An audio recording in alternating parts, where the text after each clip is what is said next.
புதிய தலைமுறையின் ஜனநாயக திருவிழா சிறப்பு பேருந்து தமிழ்நாடு முழுவதும் பயணித்து மக்களின் கோரிக்கைகளை கேட்டறிந்து வருகிறது. இந்த வகையில் சென்னை எழும்பூர் தொகுதி மக்கள் முன்வைத்துள்ள கோரிக்கைகளை பதிவு செய்திருக்கிறது மக்களுடன் புதிய தலைமுறை.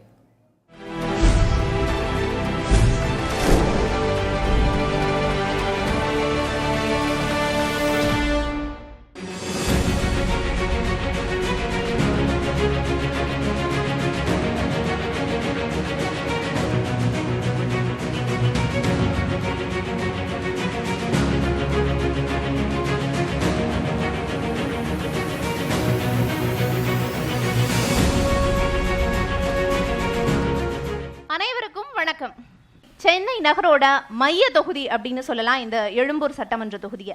கல்வி, சுகாதாரம், வர்த்தகம், இப்படி நிறைய விஷயங்களுக்கு இந்த தொகுதி மையமா இருக்கு. இப்படி நிறைய வளர்ச்சி பத்தி நம்ம பேசினா கூட இந்த வளர்ச்சி இந்த தொகுதி மக்களோட அன்றாட வாழ்க்கையில இந்த வளர்ச்சி பிரதிபலிக்குதா அப்படிங்கிற ஒரு கேள்வி இருக்கு. அந்த கேள்விகளை மக்களோட குரலா தான் கேட்க இருக்கும். அதுக்காக தான் இந்த நிகழ்ச்சி மக்களுடன் புதிய தலைமுறை. நகர்ப்புற வாழ்வு மேம்பாட்டு வாரியத்தின் சார்பில் இந்த ஹவுசிங் போர்ட்ஸ் எல்லாம் பழைய கட்டிடங்கள்லாம் இடித்து புதிய கட்டிடங்கள் நிறைய கட்டி கொடுத்துருக்காங்க. இந்த அம்மா உணவகத்திலையும் பார்த்துருக்கேன். நானே போய் வாங்கி சாப்பிட்ருக்கேன். ஒரு நாள் கருவேப்பிலை சாதம்னு ஒன்று வாங்கிட்டு வந்தேன். 5 ரூபாய் தான். ஆனால் உண்மையாகவே ரொம்ப அருமையாக இருக்குது. கருவேப்பிலை சாதம் ரொம்ப திருப்தி. இந்த 5 ரூபாய்க்கு 2 ரூபாய்க்கு 1 ரூபாய் இட்லி போடுறதெல்லாம் ரொம்ப பெருமையாக இருக்குது, ரொம்ப சந்தோஷமாக இருக்குது. நான் முதல்வர் திட்டம்ன்றது ரொம்ப ரீச்சபிளாக இருக்குது. ஸோ அது மட்டும் இல்லாமல் ஸ்டூடெண்ட்ஸ்க்கு நிறைய அப்ராட் ஆப்பர்ச்சுனிட்டிஸ். இந்த லாஸ்ட் 3 இயர்ஸில் நானே ஒரு விட்னஸ். ஆக்சுவலி பிரசிடென்சி காலேஜ்லாம் பார்த்தீங்கன்னா அவ்வளோ கம்பெனிஸ், டாப் கம்பெனிஸ், லெட்ஸ் விப்ரோ கம்பெனிஸ், ஐபிஎம்லாம் அழகாக 1000+ ஸ்டூடெண்ட்ஸை ஹையர் பண்ணிட்டு போயிருக்காங்க. இது ஒரு பெரிய வளர்ச்சியாக ஸ்டூடெண்ட்ஸ் மத்தியில் நான் பார்க்குறேன். பல ஆண்டு காலமாக குறைஞ்ச 100 வருஷம், 150 வருஷம், 200 வருஷம் வாழக்கூடிய இந்த மக்களுக்கு இலவசமாக பட்டா வாங்கினேன். இப்போ எக்மோரில் ஐயாசாமி தெருன்னு ஒரு தெரு ஒன்று இருக்குது, நரியங்காடு பகுதின்னு இருக்குது. 3 தலைமுறையாக நீங்கள் பார்த்தே இருக்க மாட்டீங்க. இவ்வளோ சைஸாக இருக்கும். 4க்கு 6 அடி தான் ஒரு வீடு. அதிலே தான் இந்த மக்கள் வாழ்கிறாங்க. அந்த மக்களோட நீண்டகால் கோரிக்கை எங்களுக்கு அடுக்குமாடி குடியிருப்பு எங்களுக்கு வேணும். அதே போல் திடீர் நகர் மக்களும் சுதந்திர இந்தியாவில் இன்னும் கழிப்பற வீடு இல்லாத வீடுகள் இந்த எழும்பூர் தொகுதியில் இருக்குது. இப்போ அந்த மக்களுக்கு எல்லாருக்குமே நம்ம வீடு கொடுக்கணும். சேட்பட்டை சார்ந்தவனால சேட்பட்டை பற்றியே நான் சொல்கிறேன். அப்படி டோபிகா நடத்தி தான் சலவை தொழிலாளி இவங்களுக்கு புதுசாக இப்போ கட்டிடம் கட்டி கொடுத்துட்டு இருக்காங்க. இப்போ அடுத்த ஆட்சி மறுபடியும் ரினியூல் ஆனதுமே அவங்களுக்கு உண்டான அந்த அலாட்மெண்ட்டை கொடுத்துருவாங்க. டோபிகா எப்போதுல இருக்கு. இவங்க பலாயிரம் கோடி போட்டு அதை பெருசா திட்டத்தை கொண்டு வந்துட்டு ஏன் செயல்படுத்த மாட்டீங்க? இப்போ போய் டோபிகா பாருங்க, அந்த மிஷின் எல்லாமே சும்மா பூட்டு போட்டு கிடக்குது. எங்க ஏரியாவில் பார்த்தீங்கன்னா குப்பை வாரத்துக்கு 3 நாள் எடுப்பாங்க.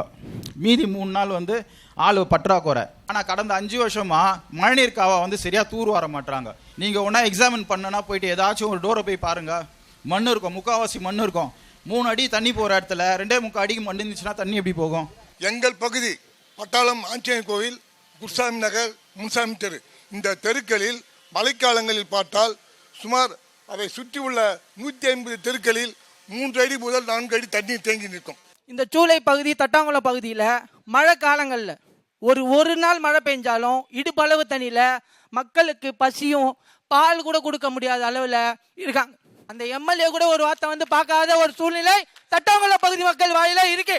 அரசு பள்ளிகளில் ஆசிரியர்கள் பற்றாக்குறை இருக்கு. அங்கே தலைமை ஆசிரியர் சரியான கழிப்பிடங்கள் இல்லை. மாணவர்கள் சேர்க்கை குறைச்சலா இருக்கு. அதுக்கப்புறம் மாணவர் சேர்க்கைலாம் குறைச்சலா இருந்துட்டு அரசு ஆசிரியர் இல்லாத அங்கே காலை உணவு திட்டம் போட்டு என்ன பயன்? விளையாட்டுத்துறையில் இந்த பெண்களை கொஞ்சம் முன்னேற்றணுன்ற எனக்கு ஒரு ஆசை. அந்த பெண்கள் ஒரு செக்யூர்டாக இண்டோர் ஸ்டேடியம் மாதிரி ஒரு ஸ்டேடியம் இந்த இடத்துல வேணும் யார் வந்தாலும். ஏன்னா அவங்களுக்கு ரெஸ்ட் ரூமு இதெல்லாம் முக்கியமான தேவை. பாய்ஸ்னால் விளையாட்டு போயிடுவானுங்க. இந்த ஒன்று பண்ணி கொடுக்கணுன்ட்டு என்னோட விருப்பம். எங்கள் பிருந்தாவனத்தில் மொத்தம் 130 வீடுங்க இருக்குது. அப்போ யார் வீட்லேயும் ஏசி இல்லை 20 வருஷத்துக்கு முன்னாடி. இப்போ எல்லார் வீட்லேயும் ஏசி வந்துச்சு. அந்த டிரான்ஸ்ஃபார்மர் தாழ மாட்டேங்குது. மாதத்துக்கு 3 முறை 4 முறை அந்த டிரான்ஸ்ஃபார்மர் வெடிக்குது. ஆதித்தனர் சிலை ரவுண்ட் டர்னு சொல்லுவாங்க. அது எப்பவுமே போக்குவரத்து நெரிசல் உள்ள ஒரு சாலை. இந்த பக்கம் ரயில்வே ஸ்டேஷன் இருக்குது, இந்த பக்கம் குழந்தை நல மருத்துவமனைக்கு, நம்ம மகப்பேறு மருத்துவமனை இருக்குது, இந்த சில கண் மருத்துவமனை இருக்குது. மொத்தமாக அங்கே அதிகபட்சமான டிராஃபிக் ரூல்ஸ் இருக்குது. ஒரு மேம்பாலத்தை வருகிற எம்எல்ஏ நிச்சயம் கோரிக்கை வச்சு அதை கட்டி கொடுத்தா அவங்க நல்லா இருக்கும். ஓய்வு பெற்ற அரசு ஊழியர்கள் சங்கம் சார்பில் 55 குடும்பங்கள் பட்டாவுக்கு பணம் கட்டி வாங்கினார்கள். ஆனால் மீதி இருக்கும் 500 குடும்பங்களுக்கு இலவச பட்டா வழங்க தமிழக முதல்வர், அடுத்து வரும் தமிழக முதல் எடுத்து கொடுக்கும்படி உங்களை பொண்ணு கேட்டுக்கொள்கிறேன். நிச்சயமா வரக்கூடிய ஆட்சியாளர்கள் இந்த கோரிக்கைகளுக்கு செவிசாய்ச்சு மக்களோட கோரிக்கைகள் உடனடியாக நிறைவேற்றப்படும் அப்படிங்கிற நம்பிக்கையோட நிகழ்ச்சியை நிறைவு செய்கிறோம். நன்றி.